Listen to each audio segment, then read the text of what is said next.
अपना कश्यप पे अपना अन्नपूर्णा फिल्म पे बनौले रही जा। बहुत मजेदार गाना बा, कहीं बोर नहीं के करत। और आप लोग जैसन फोक चीज के, माटी के चीज के सुनी लजा, हमनी को वही तरीका के बनौले बनी है। और बहुत मेहनत हो रहा बा। आज 5वां दिन है हमनी के जागला के, सुतिए नहीं घन पावत, आदमी भागे दौड़ रहा था।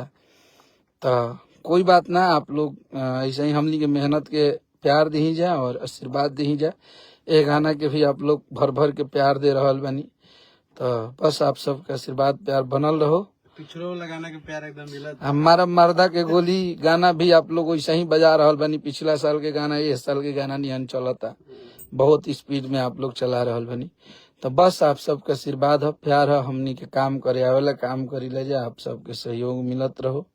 हमारे छोटे छोटे प्यारे प्यारे भाई हैं, ये लोग बहुत एनर्जेटिक हैं, मेहनती हैं। ये लोग मेहनत करते हैं हम लोग के साथ में, तो बस बम बम रहते हैं। बिल्कुल बिल्कुल भाई, आवत है खेसारी भैया के गाना 18 तारीख एकदम कमर कस के तैयार रही लोग। गर्दा बा गाना, वो चिंता नहीं है करे के। बस आप लोग का आशीर्वाद प्यार बना रहे, फिर आप लोग से मिलते हैं।